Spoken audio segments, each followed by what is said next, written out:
ब्रह्मसूत्र ब्रह्मसूत्र ग्रंथ में page number 822 और 822 पेज के ऊपर से 2 नंबर की पंक्ति है। नातिचिराधिकरणम।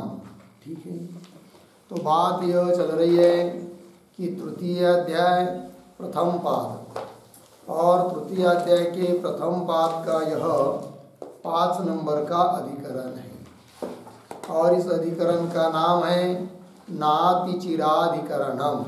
ठीक है, तो चलिए इस अधिकरण के भी 6 अंग हम लोग लिख लेंगे। तो शीर्षक है नातिचिराधिकरणम।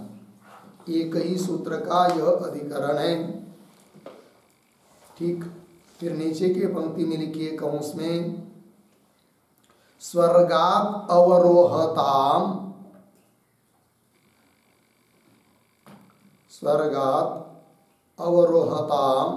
जीवानाम त्वरा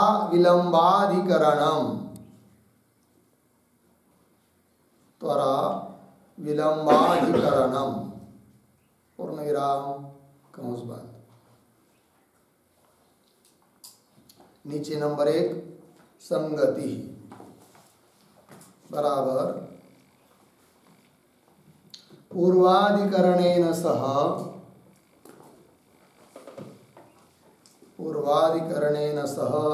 अस्य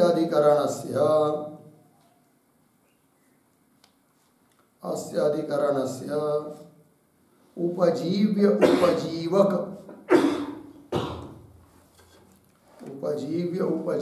भाव संगति अस्ति। उपजीव्य उपजीवक भाव संगति अस्ति पूर्णविराम। तथा ही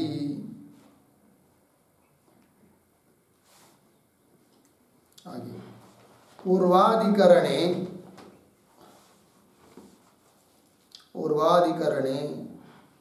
आकाशादि सादृश्यापत्ति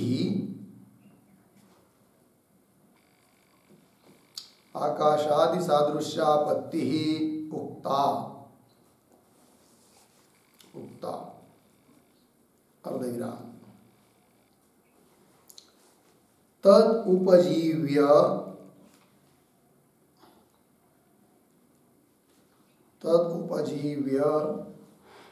अन्यार्थम विचारयितुम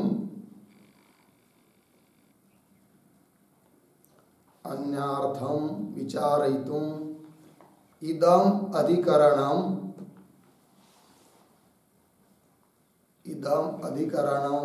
आरभ्यते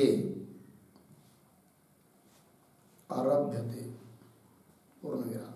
अतः उपजीव्य उपजीवक भाव संगति ही अस्ति। उपजीव्य उपजीवक भाव संगति ही अस्ति इति। ठीक है, देखो भाई अर्थ। तो इस अधिकरण का नाम है न अतिचिराधिकरणम।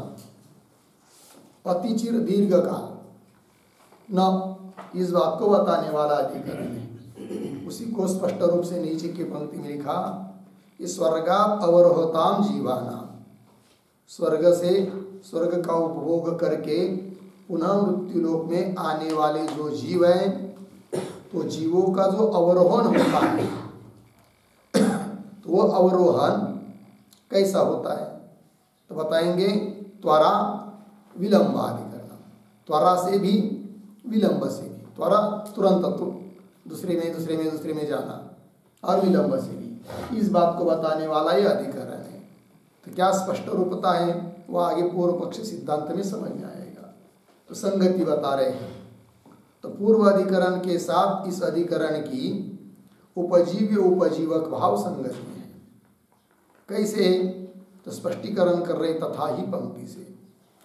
तो पूर्वाधिकरणे पीछे के अधिकरण में आकाश आदि सादृश्यापत्ति उक्ता, जो जीव नीचे आता है जिसका अवरोहन होता है स्वर्ग से, वो आकाश आदि मार्ग से आता है, किंतु आकाश आदि भाव को प्राप्त होता है ऐसा जो श्रुति ने बताया है, तो उसका अर्थ क्या? आकाश ही बन जाता है या आकाश सदृश होता है? तो पीछे के अधिकरण में इस बात का निर्णय हो चुका है कि आकाश स्वरूप नहीं बनता है, किंतु आकाश जैसा बनता है। इस बात को पीछे के अधिकरण में बताया था। आकाश आदि सादृश्यापत्ति ही उक्ता। तद उपजीव्य, उसी के आधार पर, उसी के निमित्त से और भी कुछ अन्य अर्थ का विचार करना है। इसलिए पीछे के अधिकरण की और इस अधिकरण की उपजीव्य उपजीवक भाव संगति है, वही बताया। ठीक है, तो क्या अन्य अर्थ का विचार करना है? तो आगे आ रहा है विषय, है कि नहीं, संशय वगैरह सब आएगा। तो चलिए फिर नंबर 2 विषय।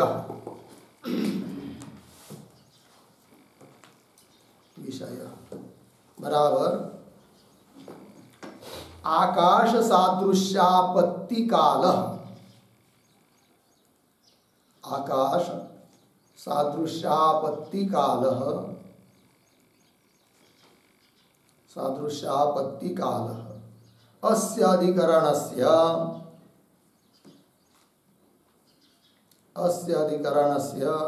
विचार विषयः अस्ति।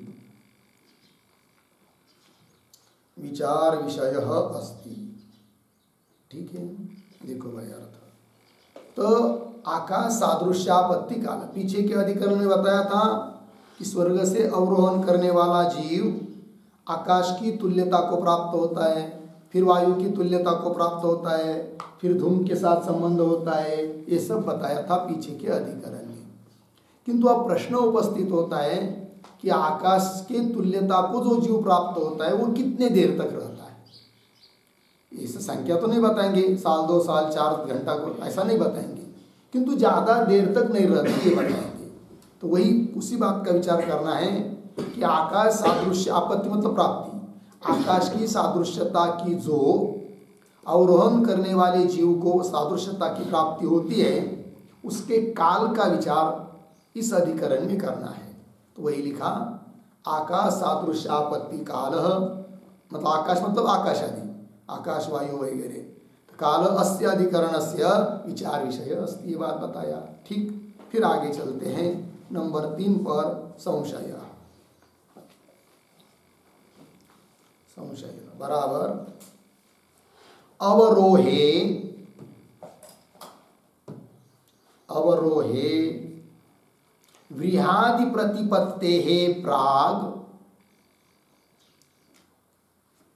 व्रीहादि प्रतिपत्तेः प्राग आकाशादि प्रतिपत्तौ, आकाशादि प्रतिपत्तौ जीवाः, जीवाः चिरकालं, चिरकालं पूर्व सादृश्येन, पूर्व सादृश्येन अवस्थाय,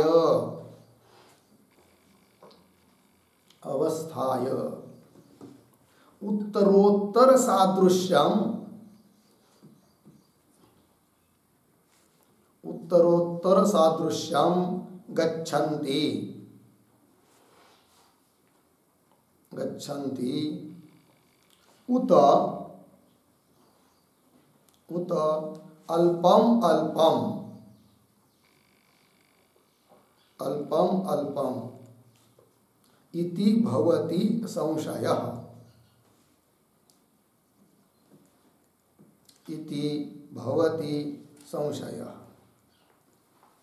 ठीक है, चलो भाई अर्थ। तो अवरोहे, अवरोहण प्रक्रिया में जो कहा था कि व्रीहादि प्रतिपत्तेः प्राग, प्रतिपत्ति प्राप्ति। तो अवरोहण प्रक्रिया में आकाश भाव की प्राप्ति, वायु भाव की प्राप्ति, धूम भाव की, फिर आगे जाकर व्रीहादि भाव की प्राप्ति बताई थी। किंतु व्रीहि चावल वगैरह उस भाव की जीव को जब प्राप्ति होती है तो उसके पहले आकाश आदि को की प्राप्ति बताइए। किंतु आकाश भाव की प्राप्ति जो जीव को होती है, स्वर्ग से आने वाले जीव को होती है, आकाश आदि भाव की प्राप्ति, वह दीर्घ काल तक होती है या अल्प काल तक होती है, ये संशय हुआ। तो वही लिख रहे हैं, तो चिरकालम पूर्व पूर्व सादृश्य न अवस्थाय, चिरकाल दीर्घ काल तक पूर्व पूर्व आकाश आदि पदार्थों के सादृश्य को प्राप्त होकर अवस्थाय स्थित रहकर फिर उत्तर उत्तर सादृश्यम गच्छन्ति, आगे आगे सादृश्यता को प्राप्त होते क्या, चिरकाल तक रहकर, उत अथवा अल्पम अल्प काल में काल तक ही रहते सादृश्य, फिर आगे के भाव को प्राप्त होते, दोनों में से क्या है। तो आकाश जैसा हो गया जीव, तो दीर्घ काल तक आकाश जैसा रहता है, फिर उसके बाद वायु जैसा होता है आगे जाकर, ऐसा है। या आकाश भाव को रहता है किंतु थोड़ा काल रहता है, फिर उसके बाद तुरंत आगे जाकर वायु जैसा बनता है, उसमें भी थोड़ा काल रहता है, फिर आगे जाकर धूमादि भाव को बनता है। मतलब दीर्घ काल तक रहता है या अल्प अल्प काल तक रहता है, ये हो गया क्या संशय। ठीक, अब आगे चलिए 4 नंबर पर पूर्व पक्ष बराबर प्रवर्षणानंतरम,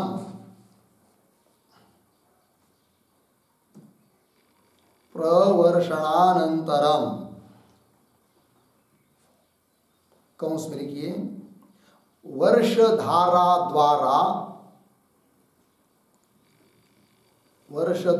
द्वारा पृथ्वी प्रवेशानंतरम,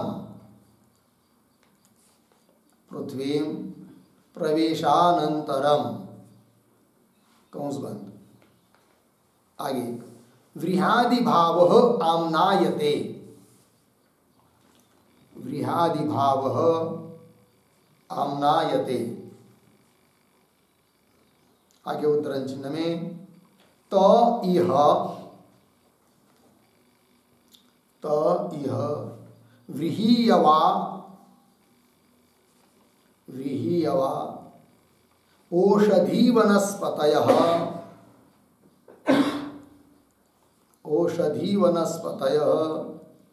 तीलमाशा इति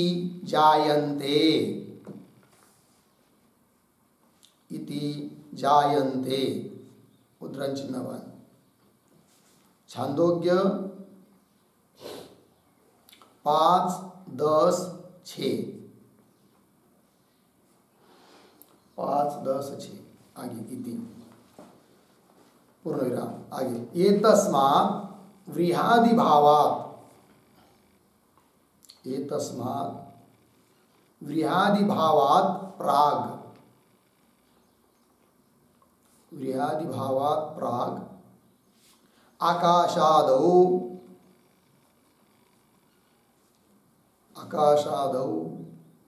विलंब त्वरयोः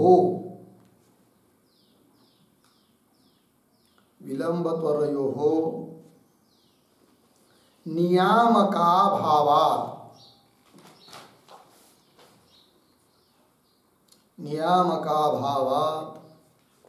अनियतिः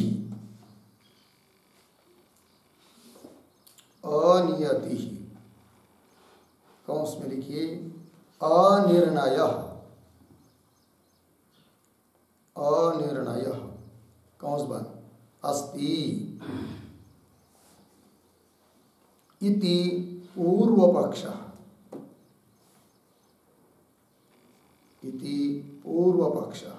ठीक है। देखो भाई अर्थ, तो पूर्व पक्षी कहता है कि प्रवर्षणानंतरम, अवरोहण प्रक्रिया में धूमादि भाव की प्राप्ति के बाद फिर आगे जाकर अवरोह होता है, फिर मेघ रूप बनता है, फिर वृष्टि होती है, तो पानी के रूप में जलधारा के साथ साथ पृथ्वी में प्रवेश करता है, ऐसा बताया है। और फिर पृथ्वी में प्रवेश करने के बाद व्रीहि चावल आदि बनता है, ये बताया है। तो वही कह रहे हैं, तो प्रवर्षणानंतरम, अतः वर्ष द्वारा वृष्टि बारिश उस धारा के द्वारा पृथ्वी में प्रवेश करता है, उसके बाद व्रीहादि भाव आम्नायते, वह जीव व्रीहादि भाव को प्राप्त होता है, ऐसा अवरोहण प्रक्रिया में बताया है। ठीक है। तो कौन है वो श्रुति बताने वाली? तो श्रुति भी यहाँ पर दे दी। ते इह, ते मतलब ये अनुशयी जीव, स्वर्ग से आने वाले जीव, व्रीहयवाहा, व्रीहि मतलब चावल, जौ, गौ, औषधि मतलब वनस्पति, पेड़ पौधे सब बनते, वनस्पत, तिल माशाह, माश मतलब उड़ीद, तिल आदि, जायन्ते इस रूप से उत्पन्न होते हैं।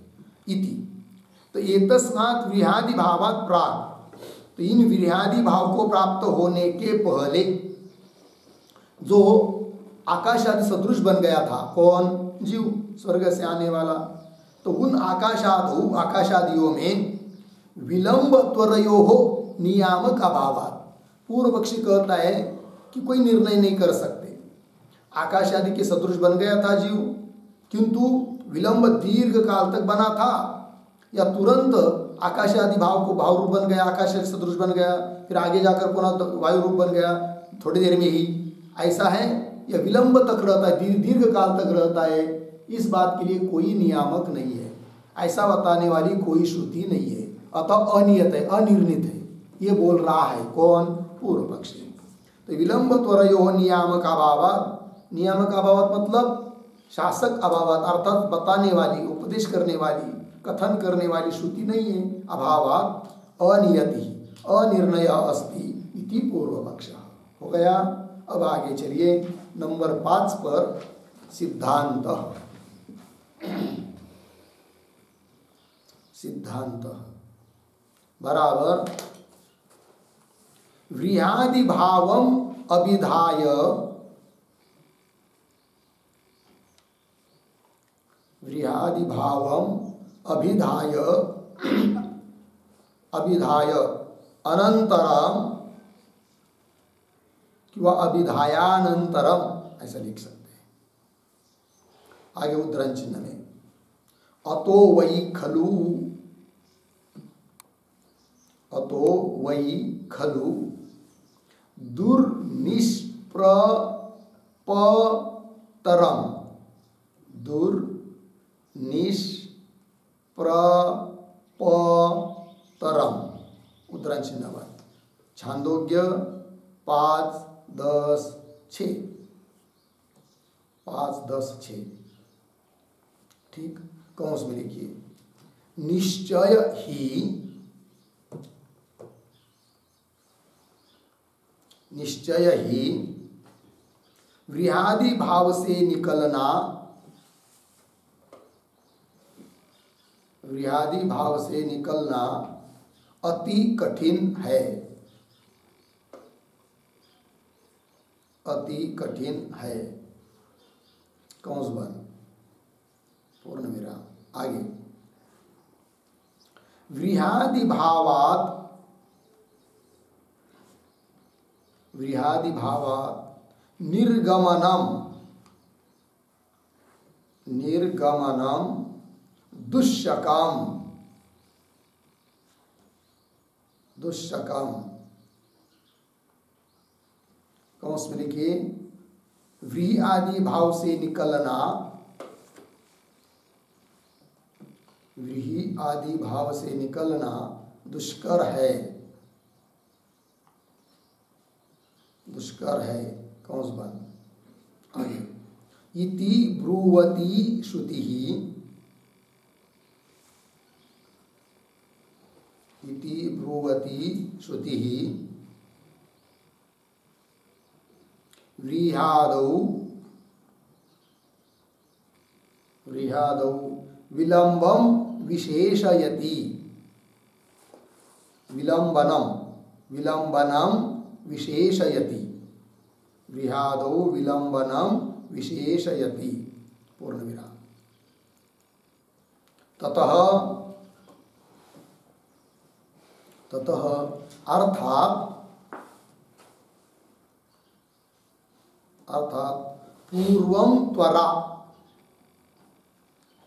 पूर्वम त्वरा इति अवसीयते,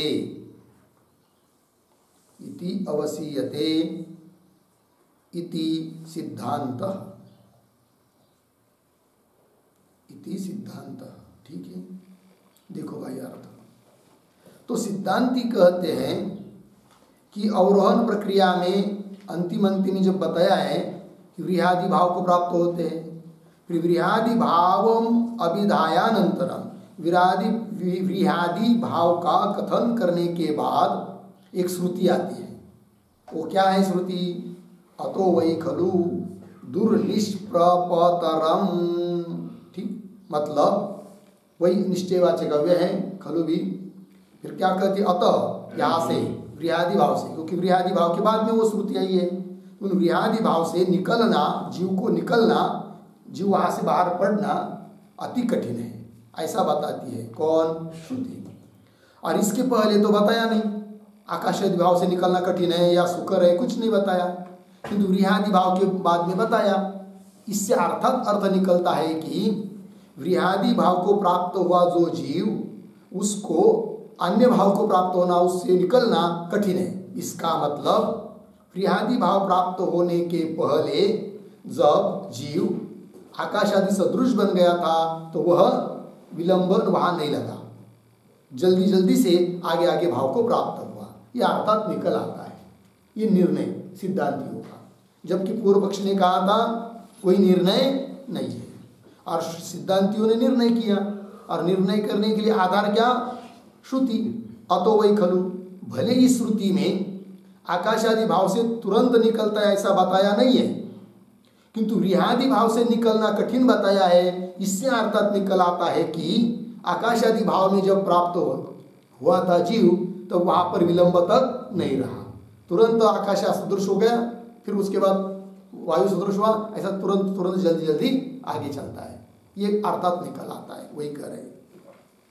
तो व्रीहादि भावात निर्गमनम दुष्करम, व्रीहादि भाव से निकलना दुष्कर है। इति ब्रुवती श्रुति, ऐसा कहती हुई श्रुति क्या कहती है? फिर विलंबादो व्रीहादो विलंबनम विशेषयति, व्रीहादियों में विलंबन को विशेष रूप से बताती है।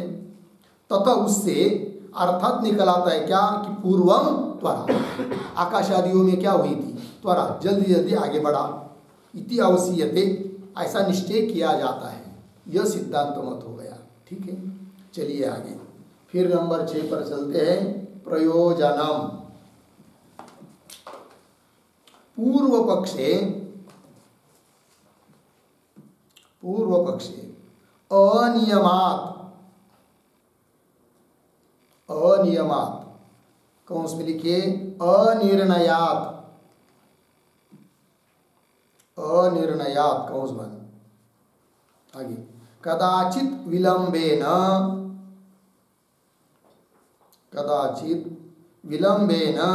योन्यापत्ति,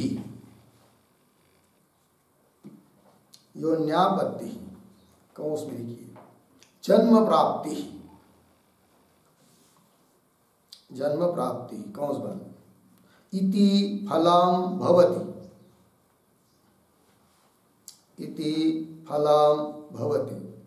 पूर्ण विराम। सिद्धांते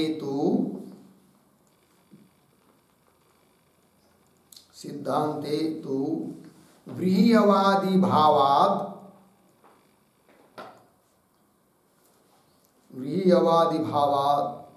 अनुशयिनां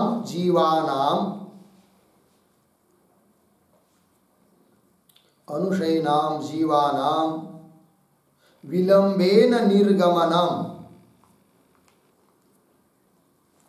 विलंबेन निर्गमनम इति विशेषात्,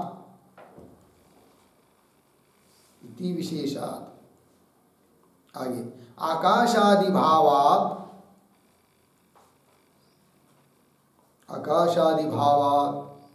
शीघ्रं निर्गमः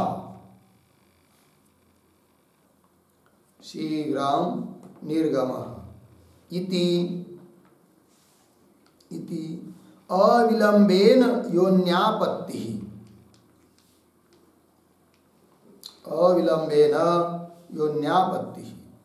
इति अनुसंधानात्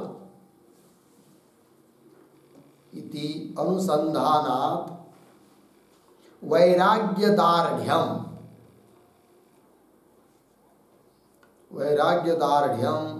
इति फलम भवति, इति फलम भवति पूर्णविराम। एवं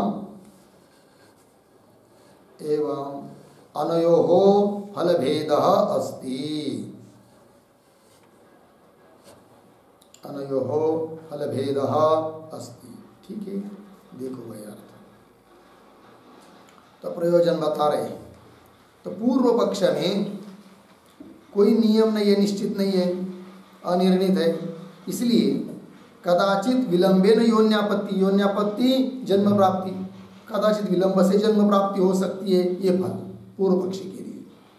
और सिद्धांत में तो व्रीह्यादि आदि भाव से अनुशयी जीवों का विलंब से निर्गमन बताया, ये विशेष किया। और आकाशीय भाव से शीघ्र निर्गमन बताया।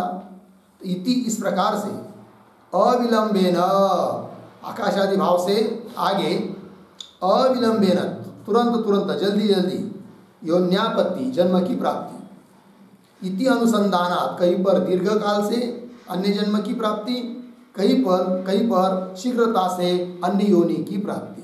इति अनुसंधानात्, ऐसा चिंतन करने से, चिंतन करने वाले जीव को, मनुष्य को वैराग्य दृढ़ हो जाता है कि देखो भाई, यदि हम ज्ञान प्राप्त करके मोक्ष को प्राप्त नहीं करेंगे तो जन्म मरण के चक्कर में ही पड़े रहेंगे। तो कहाँ कैसे कैसे कितने कितने योनियों में जाना पड़ता है, कितनी दिक्कत होती है, कितना तकलीफ होती होगी, ऐसा विचार करके वैराग्य दृढ़ हो जाता है सिद्धांत पक्ष का विचार करने से। ये फल है। तो इति फलम भवति, इस प्रकार दोनों के फलों में भेद बता दिया।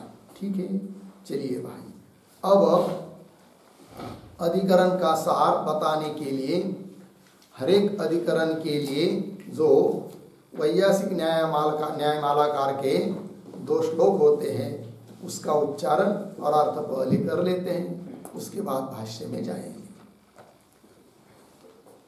तो श्लोक है, व्रीह्यादे प्राक् विलंबेन,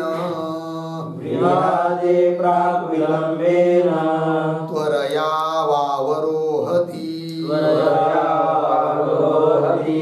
तत्रा नियम एव स्यात्, नियामक विवर्जनात्, व्रीह्यादे प्राक् विलंबेन त्वरया वावरोहति, तत्रा नियम एव स्यात्, नियामक विवर्जनात्। ठीक पदच्छेद देखिए, व्रीह्यादेः प्राक् विलंबेन त्वरया वा अवरोहति, तत्र अनियमः एव स्यात्। क्यों? नियामक विवर्जना। ठीक है, पहला श्लोक पूर्व पक्षी का होता है। अब पहले अन्वय कर लेते हैं, पूर्वार्ध सरल है। व्रीह्यादेः प्राक् विलंबेन त्वरया वा अवरोहति, फिर आगे अंतिम का शब्द नियामक विवर्जनात्, बीच वाला, तत्र अनियमः एव स्यात्। ठीक है, देखो भाई अर्थ। तो व्रीह्यादेः प्राक्, व्रीहि आदि भाव को जीव प्राप्त होता है, उसके पहले आकाश आदि भाव की स्थिति में विलंबेन त्वरया व अवरोहति, अवरोहन होता है वह विलंब से होता है, दीर्घ काल से होता है, या त्वरया थोड़े थोड़े काल में तुरंत होता है। ये हो गया संदेह संशय। तब पूर्व पक्षी बोलता है नियामक विवर्जना, कोई नियम निश्चित बताने वाली कोई श्रुति न होने के कारण तत्र आकाश आदियों में अनियम एव स्यात्, कोई निश्चित नियम बता नहीं सकते। हो सकता है विलंब से आगे बढ़ता हो सकता है त्वरया जल्दी जल्दी से आगे बढ़ता हो, अवरोध होता हो जीव का। ये बोल रहा है कौन? पूर्व पक्षी। अब चलिए आगे सिद्धांति बताते हैं अपनी बात दूसरे श्लोक से। दुःखं व्रीह्यादि निर्याण,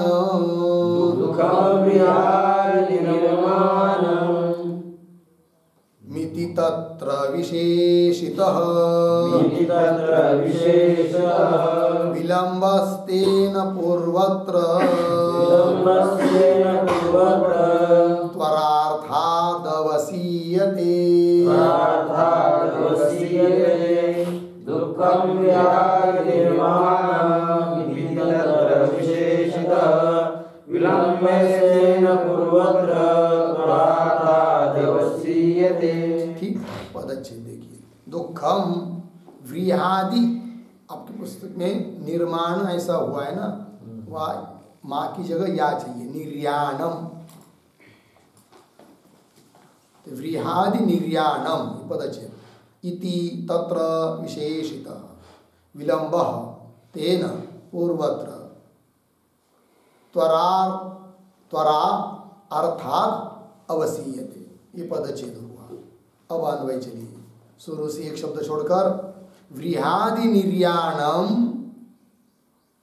पीछे दुःखम, आगे इति तत्र, एक शब्द छोड़कर आगे विलम्बः, पीछे विशेषितः, आगे तेन अर्थात, पीछे पूर्वत्र त्वरा, अंतिम में अवसीयते। ठीक है, देखो भैया, तो व्रीहादि निर्याणम दुःखम सिद्धांति बोल रहे हैं। तो व्रीह भाव से जीव का निकलना दुःखम, दुःखपूर्वक बताया है, क्योंकि निकलना कठिन है, इसका मतलब दुःख है ये बात। व्रीहादि निर्याणम दुःखम इति, इस प्रकार से तत्र, उस व्रीहादि भाव से निकलना विशेष करके बताया है। इति तत्र विलम्ब विशेषितः, विशेष रूप से वहां पर विलम्ब बताया है। तेन, उससे क्या सिद्ध होता है फिर, तेन अर्थात पूर्वत्र त्वरा, अर्थात अर्थ निकलता है कि पूर्व आकाशादि भाव में त्वरा होती है, वहां पर विलंब लगता नहीं है। पूर्वत्र त्वरा अवसीयते निश्चीयते। ठीक है, तो सिद्धांत के अनुसार क्या हुआ फिर, तो आकाश से लेकर वृष्टि तक जो अवरोहण होता है वह जल्दी जल्दी होता है, अल्प अल्प काल में होता है, अन्य अन्य भाव को प्राप्त होता जाता है। और जब व्रीहादि भाव को प्राप्त होता है तब दीर्घ काल उसको लगता है। ये बात सिद्ध हो गई। ठीक है ना, क्योंकि चावल आदि अन्न बनेगा, उसको कोई मनुष्य खाएगा, फिर उसका रेत बनेगा, फिर वो स्त्री के योनि में जाएगा, फिर आगे जाकर उसका शरीर बनेगा, तो दीर्घ काल लगता है। और श्रुति स्वयं बताती है। तो ये निर्णय हो गया फिर। ठीक है, चलिए, श्लोक का अर्थ हो गया। अब आगे चलते हैं भाष्य में।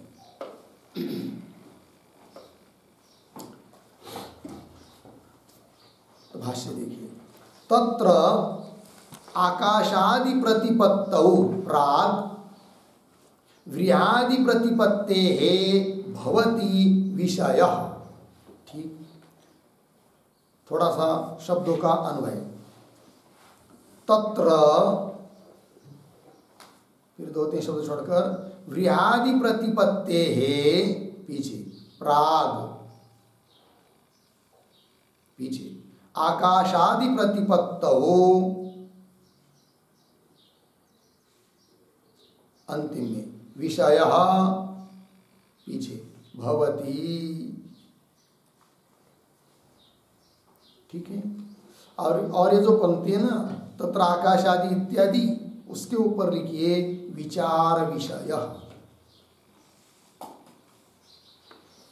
विचार विषय। ठीक है, और तत्र के पहले एक पंक्ति भी लिखते, छोटी सी अवतरण के रूप में लिखते, तत्र एव अवरोहे, तत्र एव अवरोहे संदेहांतरम, संदेहांतरम आह, आह तत्र इति, तत्र इति हो गया। देखो भाई, तो उसी अवरोह प्रक्रिया में संदेहांतर बता रहे आप, अन्य संदेह। पीछे के अधिकरण में तो होगा एक बार संदेह अवरोहण की प्रक्रिया में, अब संदेहांतरम अन्य संदेह को कहते हैं तत्र इत्यादि पंक्ति से।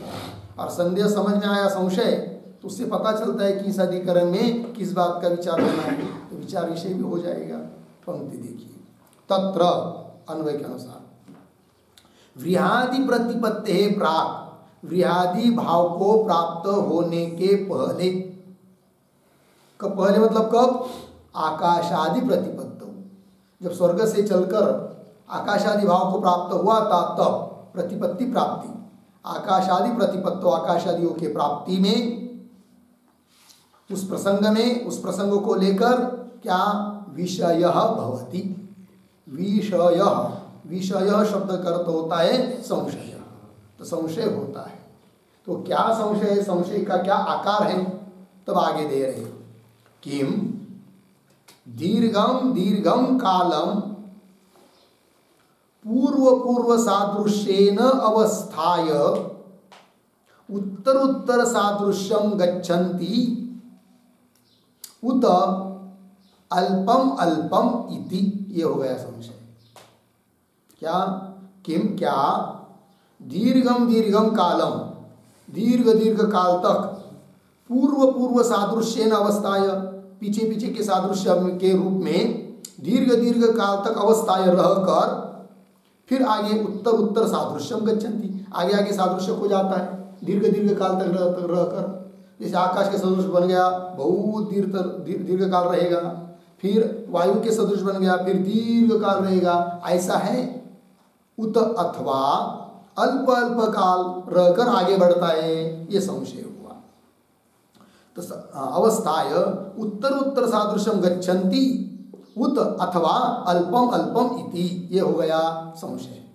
आगे चलते फिर तत्र अनियमः, ये कौन बोल रहा है? पूर्व पक्ष। अतः उसके ऊपर लिखिए पूर्व पक्ष। पूर्व पक्ष अपनी बात बोल रहा है,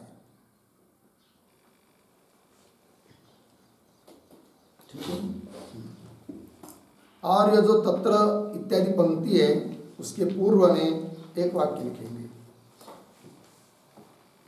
गमनम कस्यचित्, गमनम कस्यचित् चिरेण, चिरेण कस्यचित् अचिरेण, कस्यचित् अचिरेण इति उभयथा दर्शनात्, इति उभयथा दर्शनात् संशयः,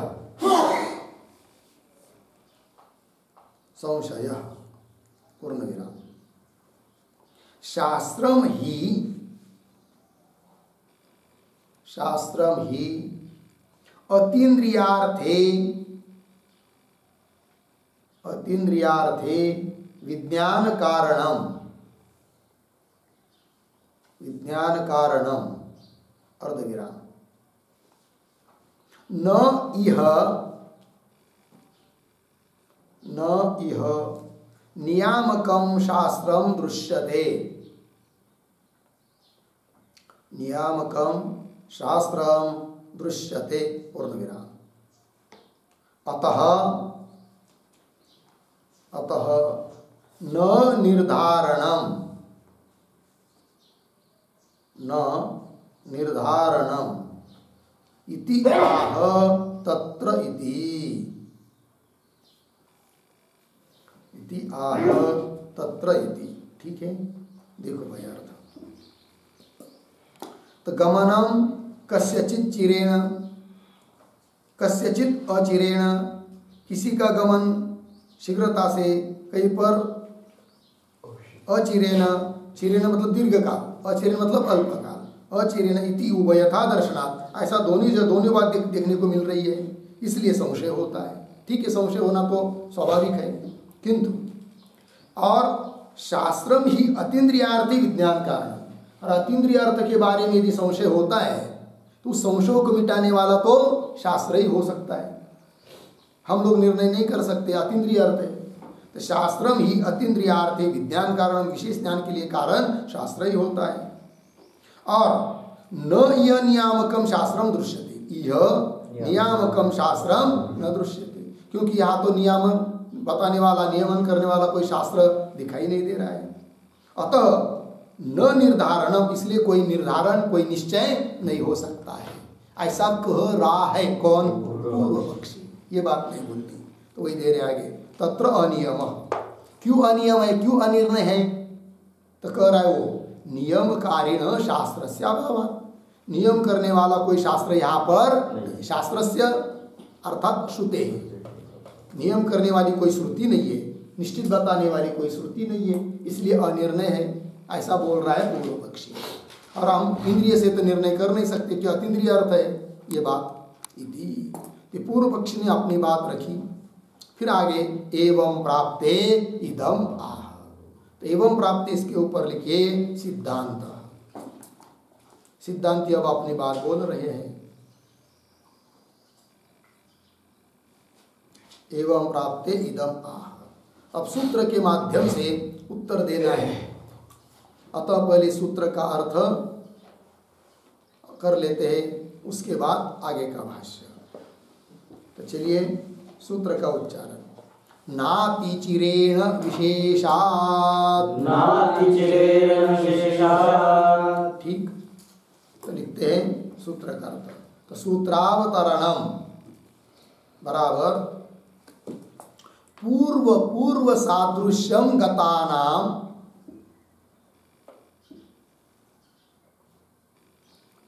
पूर्व सादृश्यम गतानाम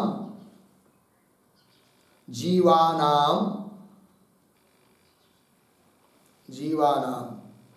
उत्तरोत्तर सादृश्यापत्ति,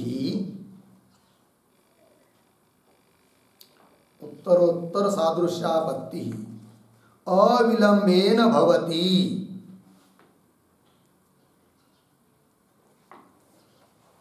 अविलंबेन भवति। कौंस में लिखिए पूर्व पदार्थों के,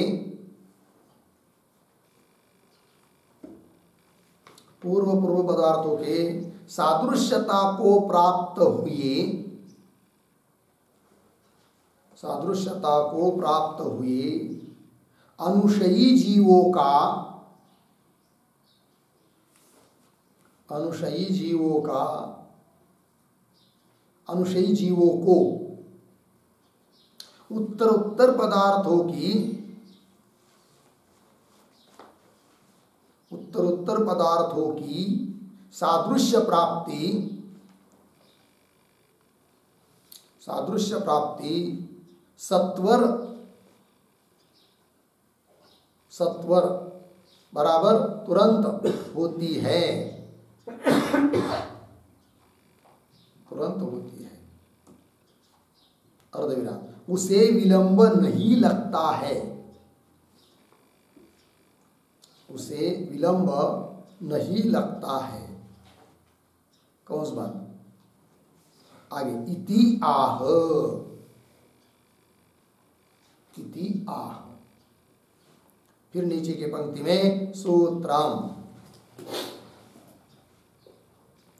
सूत्र है नाति चिरेण विशेषात् 3:1-30।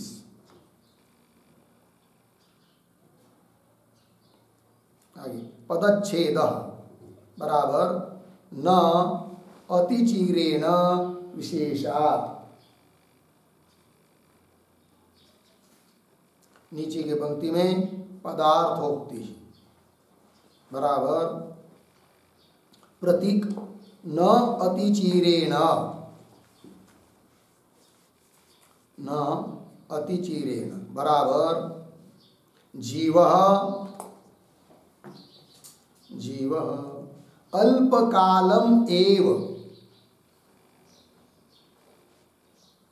अल्पकालम एव आकाशादि वर्षान्तैः, आकाशादि वर्षान्तैः सादृश्येन अवस्थाय, सादृश्येन अवस्थाय वर्षण धारा द्वारा, वर्षण धारा द्वारा पृथ्वीं प्रविशति। पृथ्वीं प्रविशति पूर्ण विराम कंस में लिखी कुतः, कुतः प्रश्न चिन्ह आगे की तरफ बांध देकर कंस बांध, फिर आगे प्रतीक विशेषात, विशेषात बराबर व्रीहादि भावापत्यनंतरम, व्रीहादि भावापत्यनंतरम उद्धरण चिन्ह में अतो वै खलु, अतो वै खलु दुर्निष्प्रपतरम,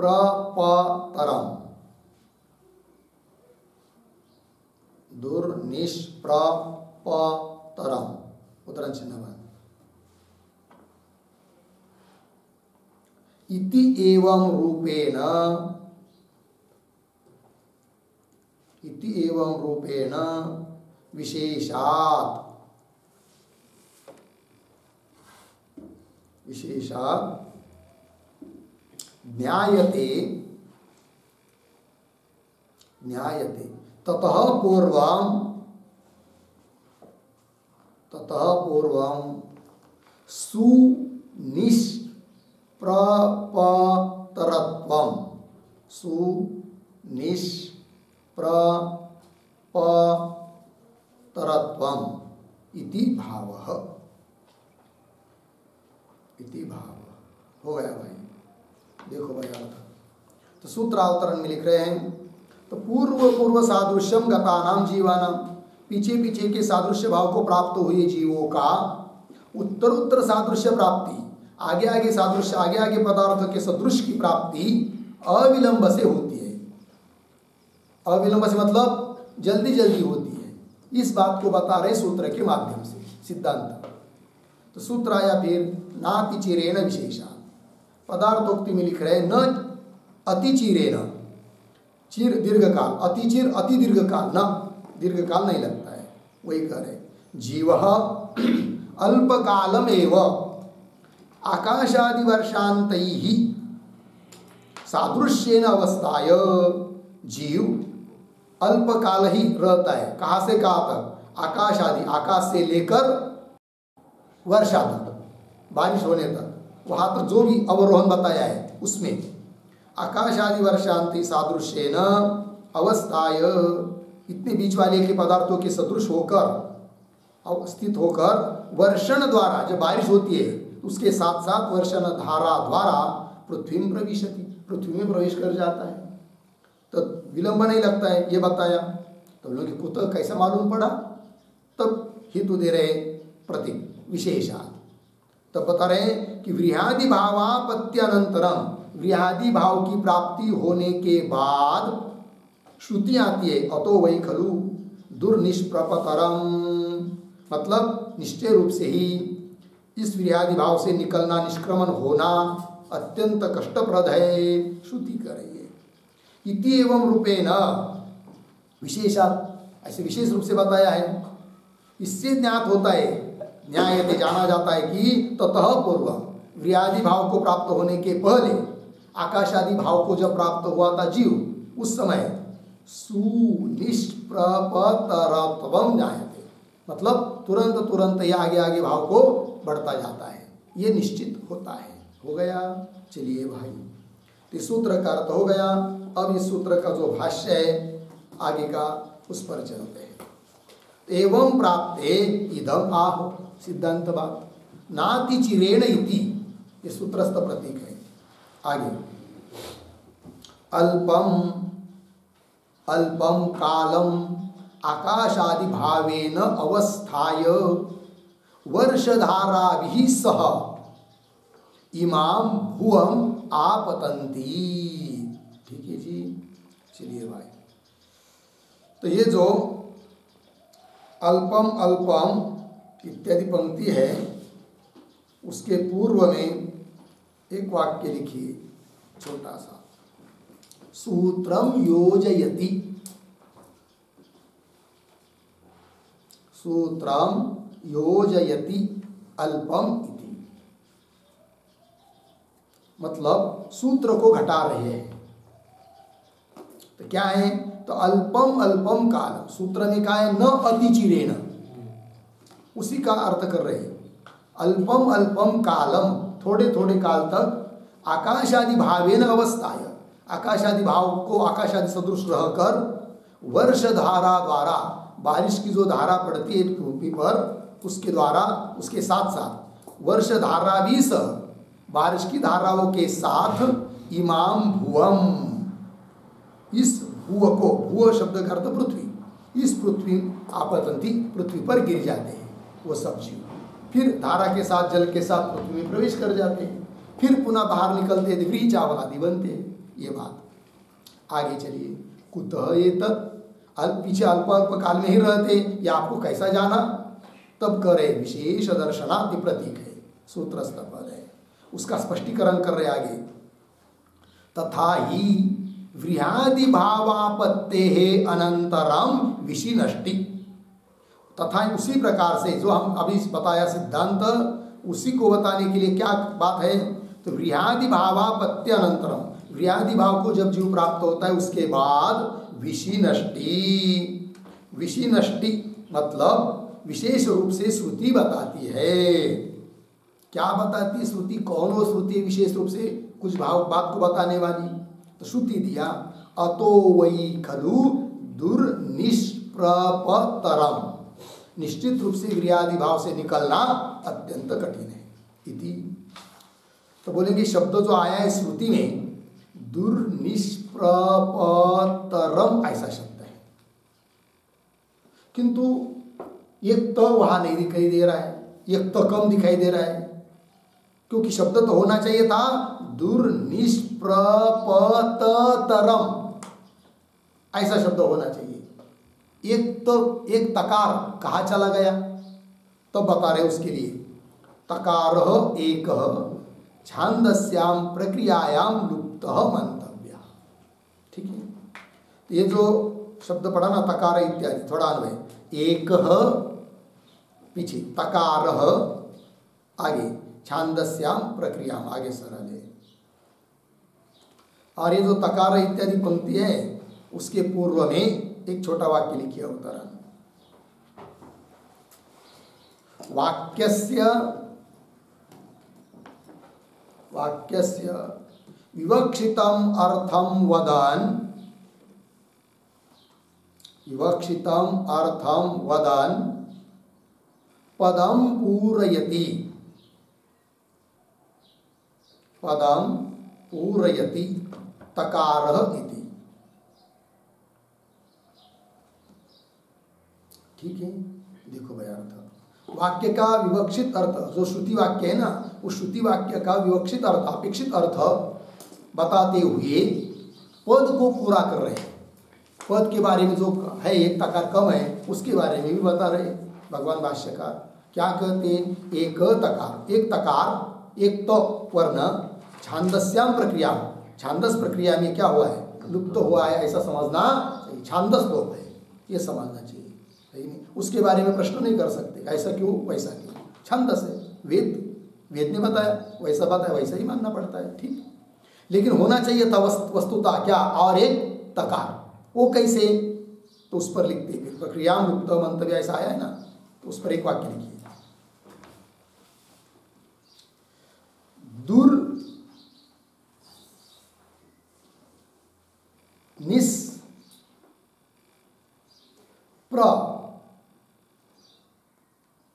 इन तीन उपसर्ग पूर्वक,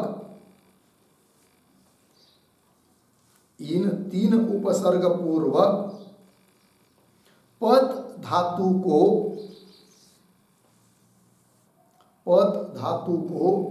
अप्रत्यय होकर दुर्निष्प्रपत शब्द बनता है। दुर्निष्प्रपत, प्रपत शब्द बनता है, शब्द बनता है। बाद में बाद में उसे तर प्रत्यय होकर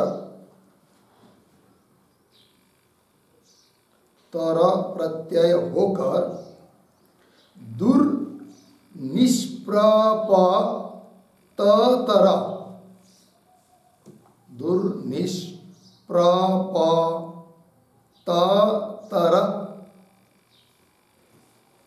शब्द बनता है।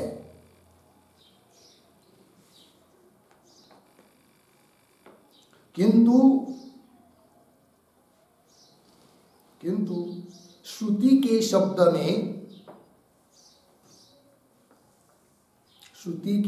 में एक तकार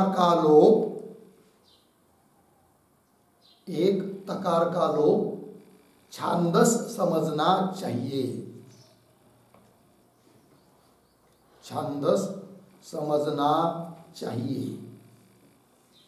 पूर्ण विराम कौंस में लिखिए, कौंस में दुर अधिक निस अधिक प्र, दुर अधिक निस अधिक प्र अधिक पत, पत तो हलंत है, पत अधिक अ बराबर दुर्निष्प्रपत,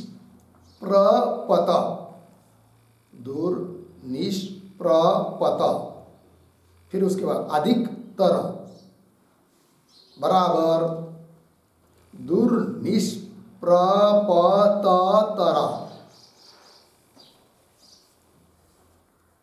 दुर्निष्प्रपतर।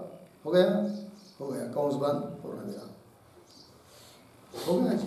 तो इसमें है क्या, दुर एक उपसर्ग है, निस एक उपसर्ग है और प्र उपसर्ग है, 3 उपसर्ग है।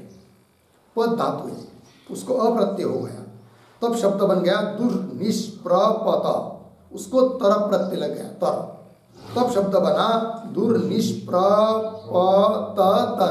और एक तो होना चाहिए, किंतु श्रुति में एक तो नहीं है, तो छांदस लोप है। लग गया अर्थ जी। चलिए आगे भाष्य में आगे, दुर्निष्प्रपततरम दुर्निष्क्रमतरम दुःखतरम अस्मात् व्रीहादि भावात् निस्सरणम भवति इत्यर्थ। ये श्रुति के वाक्य का अर्थ हुआ भाई। तो थोड़ा सा अन्वय करेंगे, बीच में आया है अस्मात् व्रीहादि भावात् निस्सरणम, फिर शुरू से दुर्निष्प्रपततरम, उसी का पर्यायवाची शब्द दुर्निष्क्रमतरम, उसी का पर्यायवाची शब्द दुःखतरम, आगे अंतिम में भवति इत्यर्थ। ठीक है।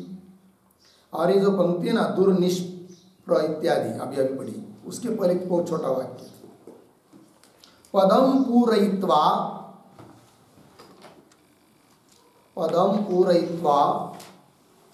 पदार्थम वदन वाक्यार्थम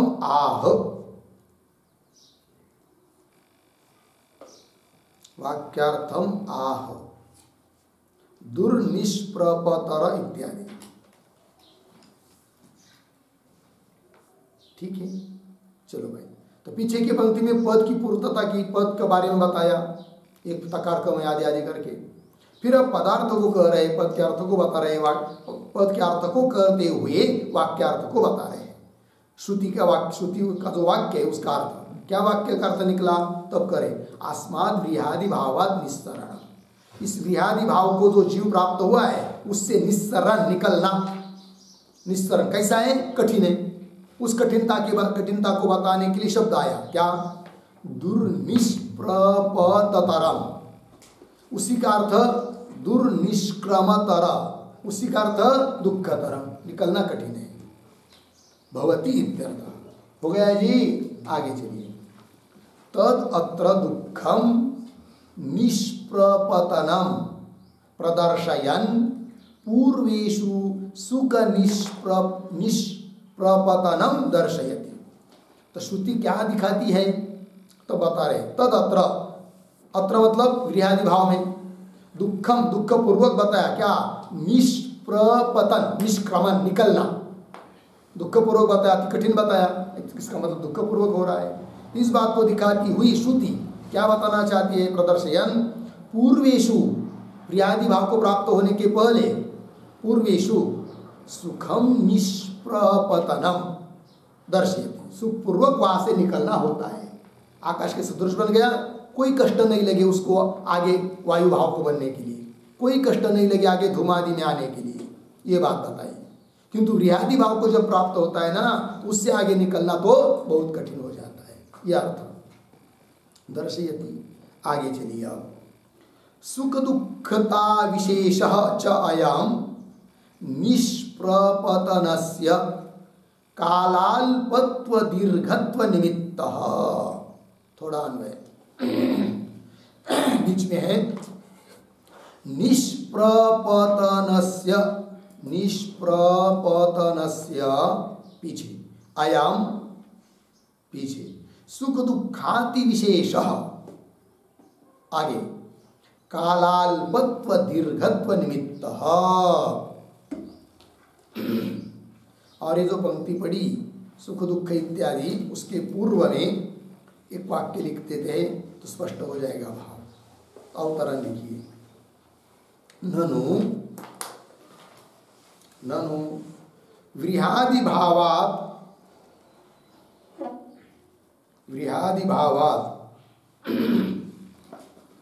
दुखेन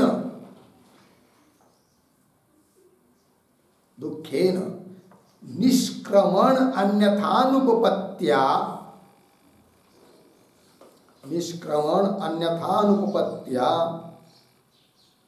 पूर्वत्र सुखेन निष्क्रमणम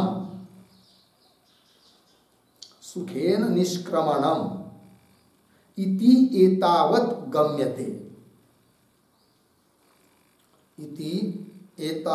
गम्यते पूर्णविराम न तु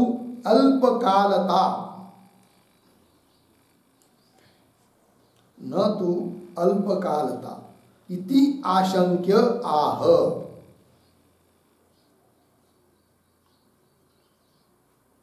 इति आशंक्य आह सुख दुखता इति,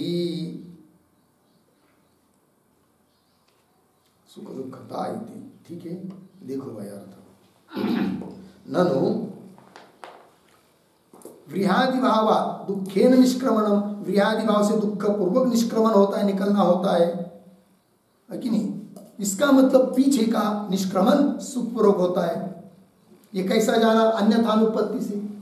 यदि पीछे का निष्क्रमण अनायास सुखपूर्वक नहीं होता तो आगे के लिए क्यों कठिनता से बताया होता, जबकि व्रीहादि से निकलना कठिनता पूर्वक बताया है। वो बताना अनुपन्न हो जाएगा यदि पीछे का निष्क्रमण सुखपूर्वक नहीं मानेंगे तो। बात लगी, पंक्ति देखिए, ननु व्रीहादि भाव दुखेन निष्क्रमण अन्यथानुपपत्त्या पूर्वत्र पीछे सुखेन निष्क्रमणम, सुखपूर्वक निष्क्रमण होता है, इति एतावत् गम्यते, ये भाव को जाना जाता है। ये तो हमको समझ में आ रहा है, ध्यान दीजिए। पूर्व पक्षी शंका कर रहा है कि जिसका उत्तर भाष्य पंक्ति से देना है, तो शंका क्या है, पूर्व पक्षी बोलता है तो हमको समझ में आ रहा है कि व्रीहादि भाव से निकलना कठिन है, उसकी अनुपत्ति न हो, इसलिए पीछे का निष्क्रमण सुखपूर्वक होता है, ये तो समझ में आया। किंतु वो अल्पकाल में ही होता है निष्क्रमण, ये तो बताया नहीं ना, ये कैसा आपने कहा। और व्रीहादि भाव से निकलना दीर्घ काल में, ऐसा तो बताया नहीं है, दुखपूर्वक निकलना इतना बताया है। और उससे आपने जान लिया कि आकाशादि भाव से सुखपूर्वक निकलता है, ये समझ में आया। किंतु वो उससे जल्दी निकलता है आकाशादि भाव से, और व्रीहादि भाव से निकलने के लिए, आगे जाने के लिए कठिनता से दीर्घ काल से जाता है। दीर्घ काल अल्पकाल तो बताया नहीं, वो आपने कैसा अर्थ निकाला बताओ। ये बोल रहा है कौन, शंका समझ में आई। हाँ, वही दे रहे, न तो अल्पकालता इति आशंक्य, ऐसी शंका करके उत्तर दे रहे भगवान भाष्यकार सुख दुखता इत्यादि पंक्ति से। तो अन्वय के अनुसार अर्थ देखिए, निष्प्रपतनस्य, निष्प्रपतन का मतलब निष्क्रमण, तो उस निष्क्रमण में क्या जी, अयम सुख दुखता विशेष, ये जो सुखत्व दुखत्व का विशेष है ना, व्री से दुख पूर्वक निकलता है, आकाश आदि से इसका मतलब सुख पूर्वक निकलता है, ये जो दुख पूर्वक निकलना है सुख पूर्वक निकलना है ना, वह क्यों है, किस निमित्त से है, करे काल अल्पत्व दीर्घत्व निमित्त। तो व्री से दुख पूर्वक निकलता है, क्यों, इसलिए कि वहां ज्यादा काल लगता है, काल के निमित्त से वो दुख पूर्वक निकलना है। और आकाश आदियों से सुख पूर्वक निकलता है, क्यों, अल्प काल में निकलता है इसलिए। तो सुख पूर्वक निकलना दुख पूर्वक निकलना, इससे मालूम पड़ता है कि वो काल को भी द्योतित कर रहा है कि नहीं। तो किसी भी, जैसे अत्यंत देह में आसक्ति हो तो उस जीव को उस देह से निकलना बहुत कठिन होता है कि नहीं। उस प्रकार यहाँ व्याधि भाव को प्राप्त हुए हैं तो उससे निकलना उनको क्या होता है, अति कठिन।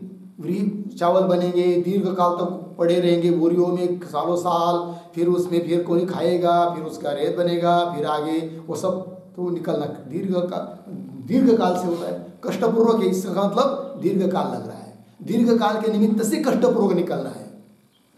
और आकाश आदियों से सुखपूर्वक निकलना क्यों, अल्प काल में निकलता है इसलिए।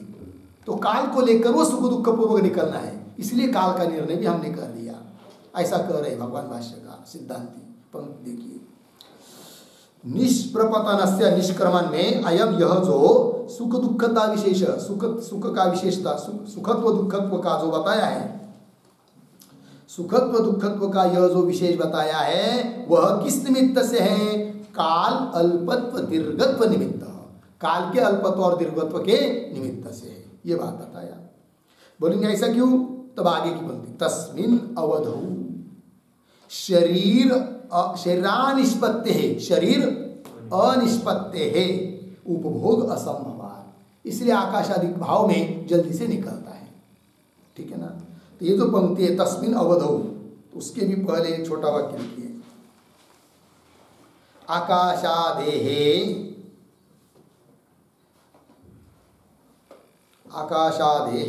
सुखेन निस्सरणम्, सुखेन निस्सरणम्, व्रीहादेः तु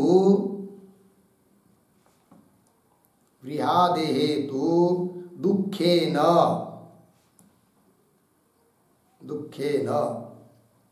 इति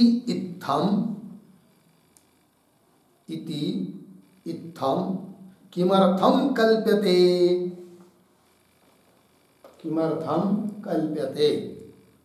अर्धविराम, आगे यथाश्रुतम एव किम न स्यात्,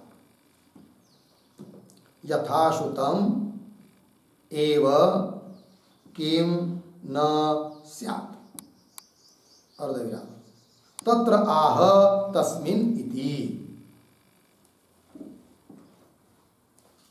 ठीक है, देखो भाई अर्थ, तो आकाशादि सुखेन निस्सरण, आकाशादि से सुखपूर्वक निस्सरण होता है, व्रीहादि तो दुखेन, व्रीहादि से दुखपूर्वक निस्सरण होता है, इति इत्थम किमर्थम कल्प्यते, ऐसी कल्पना तुम क्यों कर रहे हो, पूर्व पक्षी बोलता है। यथाश्रुतम एव किम न स्यात्, जैसा श्रुति ने बताया वैसे क्यों नहीं मानते हो, क्या कि श्रुति ने बताया व्रीहादि में कठिनता और पीछे में कुछ बताया नहीं है, तो अनिर्णय ही मान लो, क्यों अपने मन से कल्पना करते हो कि आकाश आदियों से जल्दी निकलता है। ये बोल रहा है कौन, पूर्व पक्षी। यथाश्रुतम एव किम न स्यात्, उसको उत्तर दे रहे तस्मिन् इत्यादि पंक्ति से। तब पंक्ति देखिए, तस्मिन् अवधौ, अवधौ अवधि शब्द का अवधौ सप्तमी, अवधि शब्द का अर्थ होता है काल, तस्मिन् अवधौ मतलब तस्मिन् काले, ठीक है ना, उस काल में, अर्थात स्वर्ग से चला आकाश के सदृश बना, उतने थोड़े से काल में उसको शरीर भाव की प्राप्ति नहीं होती है। यदि शरीर भाव की प्राप्ति होती तो वह उपभोग भी होता, फिर उस शरीर के साथ आसक्ति बनती, और आसक्ति बनती तो जिससे आसक्ति बनती है उससे निकलना कठिन होता है, तो दीर्घ काल लग जाता। किंतु उतने छोटे से काल में शरीर भाव की प्राप्ति नहीं होती, उपभोग नहीं होता है, अतः थोड़ा सा आकाश सदृश बन गया, आगे ढकल गया, फिर वायु भाव बन गया, फिर आगे चल गया। ये बात कर रहे हैं। तस्मिन् अवधौ शरीर अनिष्पत्ति है, शरीर उत्पन्न न होने के कारण उपभोग असंभव, उपभोग वहां नहीं होता है। आगे तस्मात् व्रीहादि भावापत्ते प्राग, व्रीहादि भाव को प्राप्त होने के पहले प्राग अल्पेन एव कालेन अवरोह स्यात्, अल्प काल से ही अवरोह होता है, दीर्घ काल लगता नहीं है। और व्रीहि भाव को प्राप्त होने के बाद तो आगे बढ़ने के लिए, आगे का जन्म प्राप्त होने के लिए दीर्घ काल लगता है। ये श्रुति के बल पर निर्णय हो गया जी, ये काल का निर्णय हो गया। स्यात् इति तस्मात् व्रीहादि भावापत्ते प्राग, व्रीहादि भाव को प्राप्त होने के पहले अल्पेन एव कालेन अवरोह, थोड़े काल में अवरोह नीचे उतरना हो जाता है, यह निर्णय हो गया। इसके साथ साथ ये 23 नंबर के सूत्र का भाष्य पूरा हुआ और ये अधिकरण भी पूरा हुआ। आगे के अधिकरण का विचार हम लोग करते हैं। ओम पूर्णमदः पूर्णमिदं पूर्णात् पूर्णमुदच्यते पूर्णस्य पूर्णमादाय पूर्णमेवावशिष्यते।